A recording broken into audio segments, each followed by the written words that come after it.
Hey there, how are you doing today? Today's topic is about success. Success is a dirty word. Oh, my connection is weak. Well. Let me try to.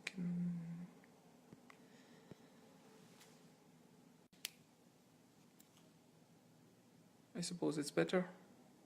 Is it?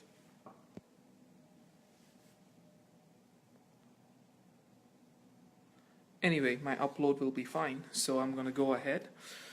Success is a dirty word. Money is evil. That's the topic of today. So, we have been fed this in our mind since we were born, when we were a kid, when we were growing up, when we went to college. All this while, we were fed this in our mind that success is dirty. Whoever becomes successful, he's evil. Or whoever earns a lot of money, he's evil. Hey Mira, thanks for joining. Good to see you, man. Assalamu alaikum. So, success is a dirty word and money is evil. That's the topic of today. So, usually when we try to achieve something in life, there are people who bring you down, who criticize you, who don't want to let you do what you want to do. It's all because everybody feels the same. I mean, success is actually a dirty word for everybody. If you were born in a middle class family like me, then this is fed into your mind all the time because nobody they think that the rich people are ugly or rich people are evil. That's what they think about. So the whole point of today's live cast is that I realized that only last year that these stories that we tell ourselves are actually sabotaging our levels of success, our efforts, our way of doing things. It sabotages us because it's kind of like hitting yourself with a stick. It's as bad as that. It won't pain, but it actually affects your mind and your actions. So the whole point about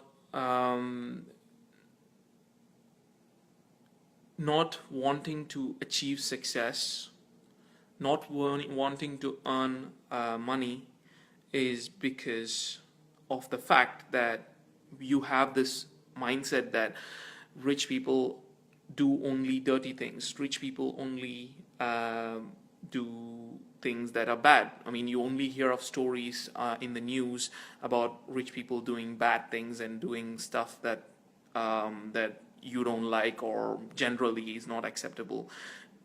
What the news doesn't say is the good people doing good things. For example, Bill Gates. He earned a lot of money. He's the number one richest man in the world. And he donates a lot of money and wealth towards charity. He does a lot of work in India, Africa, teaches people. He's doing a lot of research to purify water. He does a lot of things. So money can be evil, but it can not always be evil because you can do a lot of good things with your money. The whole point is, if you have money, you will live well, your family will live well, your community will live well. You will be able to donate a lot of money to charities. You would be able to spend time with charities. These are good things that you can do with money.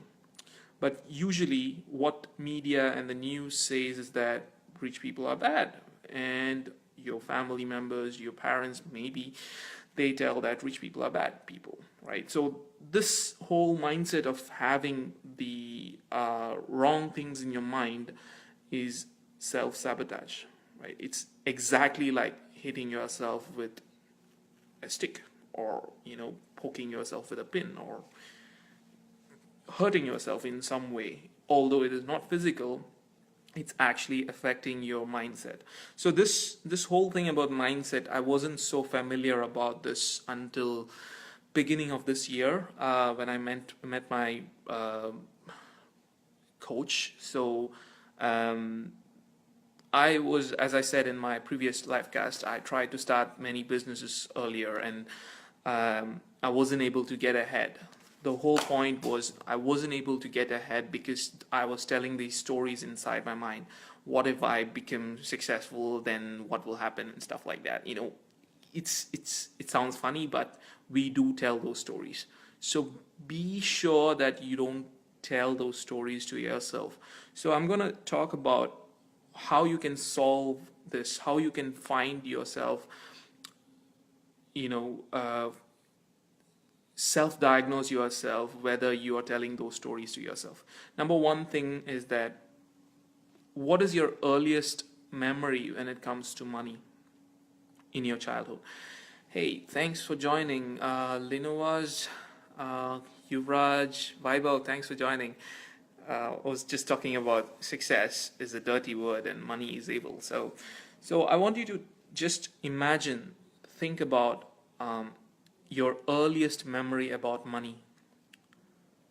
What was it about? Was it that for example, my earliest memory about money is I used to get some pocket money, which is like, I don't know how much, but I used to get some pocket money, right? So somebody used to give me, right? So somebody used to give me for free, right? It's kind of like I've been gifted all the time by my parents with a little bit of money. It's nothing bad, but it's just my memory, right?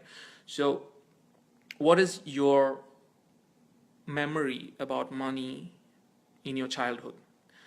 Think about that. If in case you were robbed of money, that's your memory that comes in your mind. You are actually always being protective of money, because your childhood memories actually shape you as a person. That's what I learned in this year. So your childhood memories about success, about money, about doing different things, about love or about relationships, about parenting, everything is actually set in your mind when you are like 6 to 13 years old. So this memory is actually sabotaging your success and your ability to do a lot of things. So as I mentioned, imagine and think about the earliest memory that you have about money when you were a kid, right? So if it is somebody stole from you, if it is something negative, right? If you're attributing something negative towards money, then it's actually affecting your chances of you earning more money. So same way, think about the successful person that you can remember from your childhood. My successful person is Bill Gates. As always, he was my role model. Okay, so who do you think of the richest person when you were a child, right? So are you attributing a negative person with success or with being rich? Mine is a positive one. It's Bill Gates. Okay, so he's a very nice guy. He built a technology company. He gave away most of his wealth. So it's a positive one. So is it negative? Think about it. Then the third thing is, altogether, these negative beliefs, okay, these negative beliefs actually induce low abundance. Okay, abundance. What is abundance? Abundance is like the ocean, right? Even if you take 10 buckets of water, the ocean is not going to dry up, right? So that's abundance, right? Even if you take hell lots of, like, even if you pump for a year from the ocean is not going to dry up because there is a lot of water there. Okay, so the whole point about abundance, you need to develop this mindset of being abundant. If you are just being if you don't if you're attributing those negative beliefs from your childhood towards money, towards success, towards achieving goals and stuff like that, then you will have a low level of abundance.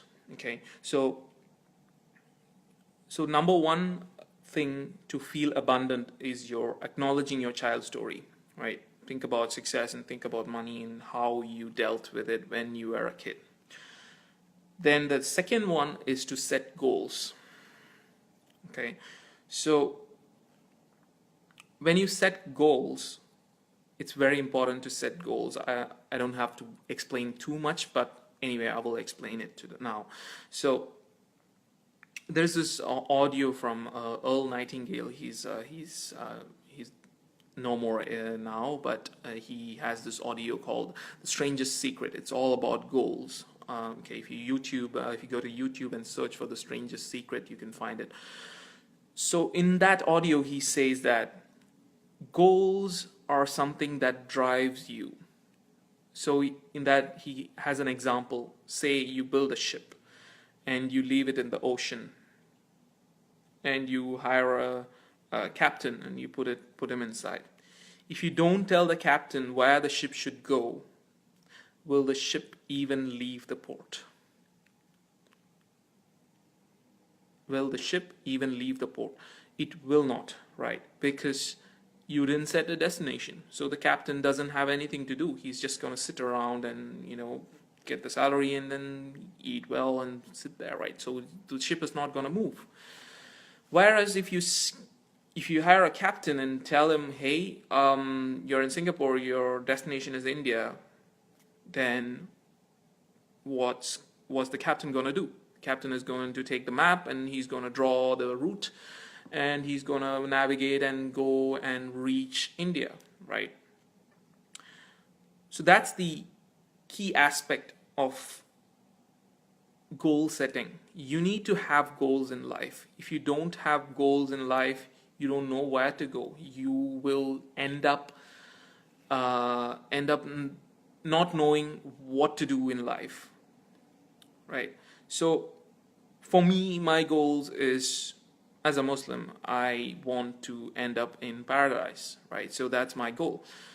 Whether I'm doing up to the mark to do that or not, that's a different question, but that's my goal, right? I know my goal. That's my goal. That's where I need to reach. So my actions will be along those lines to reach paradise, right? So what can I do and what can I do? So those are different topic altogether, right? What I'm doing and what I want to do and stuff like that. Those are different topics. But the whole point is goal and the belief in your goal. The third thing is the belief in your goal. You need to, I'm just referring to my notes. So you need to act like who you want to be, right? If you want to be in paradise, for me. So if I want to be in paradise, what should I do? Oh, I should not, I should be a modest person. I should be doing my prayers properly. So I know what to do to achieve that, right? So that's the whole point. So in case success in your language is having $1 million or $10 million, whatever, the first step is you need to take off your money block. Money block is from your childhood. When you were there as a child, what is the belief that you hold in your mind about money? You think that it's so difficult for me to earn even $100 rupees or $100. Then you're not going to make it to make $10 million, because if you want to make $10 million, you need to believe that you can do it, and you need to believe that there is a way to make that $10 million. So the second one is to set a goal, and the third one is to believe in it so strongly, to visualize yourself that you have achieved that goal, and you act like that person who wants to be in the $10 million as a $10 million person, right? So so this takes us to the question that, so what is success? Success is different thing for different people. It's not the same for everybody. It's different for every single person. So there is a very good explanation from Earl Nightingale himself. It's success is the progressive realization of a worthy ideal. Success is the progressive realization of a worthy ideal. What does that mean? It sounds so technical, isn't it? So, what that means is that success is different things to different people. Success, as I said, for me, it's A. Success for example, Ashik is here. So Ashik is different. Success for Imran is different. Success for Yuvraj is different. So every person has their own definition of success. It doesn't mean that you have to be Bill Gates in order to be successful. That's not my goal. I don't want to be like a billionaire and be like Bill Gates and donate a lot of money. Doesn't mean that even if I earn $10,000 a month, I can still donate. I'm still acting like my role model. It's fine. So the whole point is, don't set a goal that is out of your belief system. Okay, so you need to progressively increase your goals. So if you want to get $10 million, think of the first thing: how can I make $1,000? Right?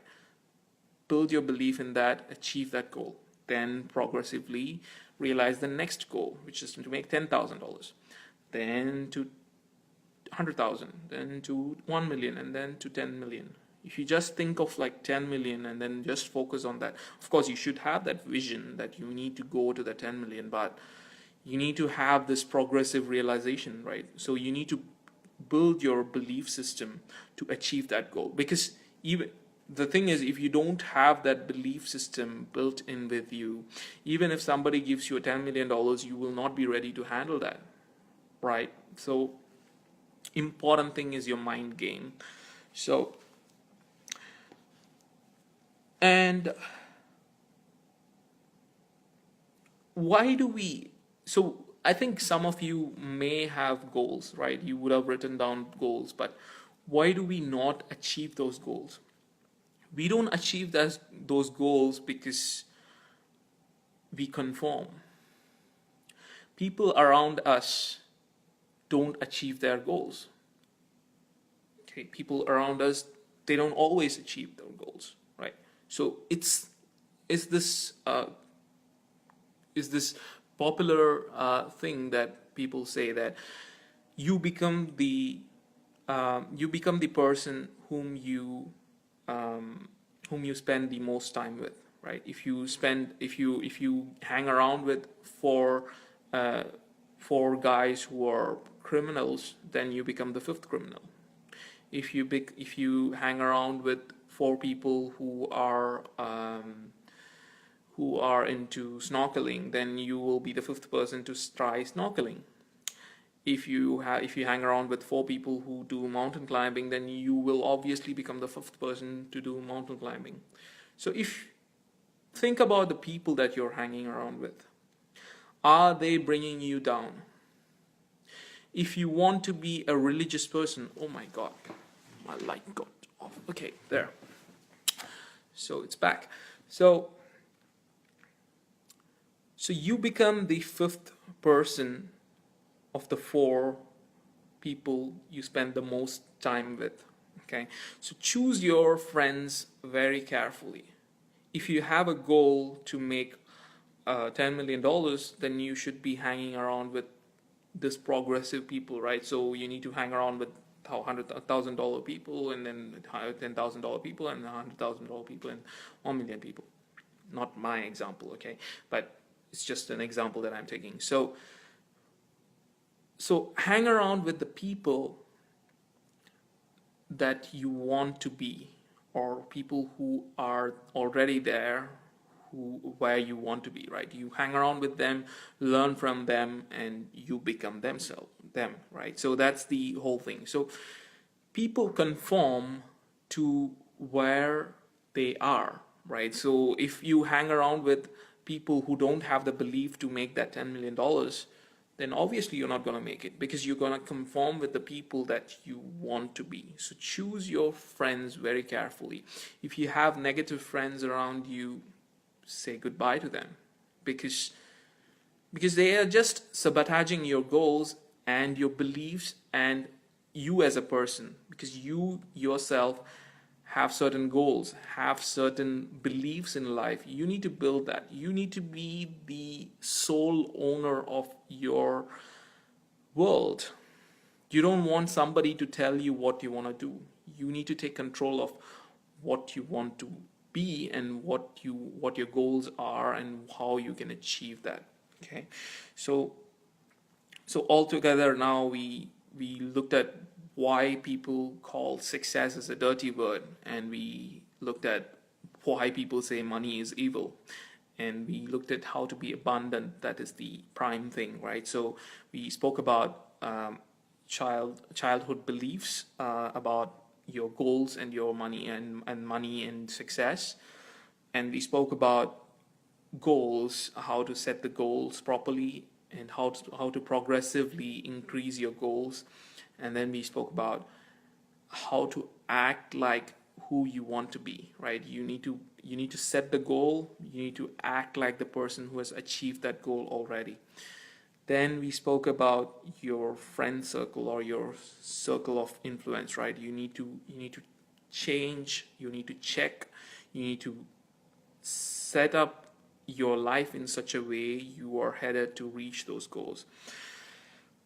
So we have come to the end of today's live cast. All right. So I would end with asking you 3 questions.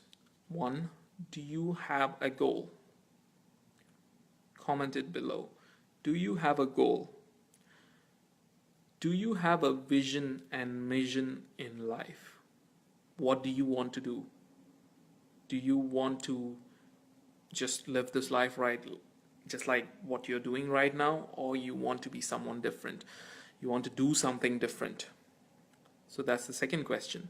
Do you have a vision and mission in life? The third question is, do you know why you are doing what you are doing?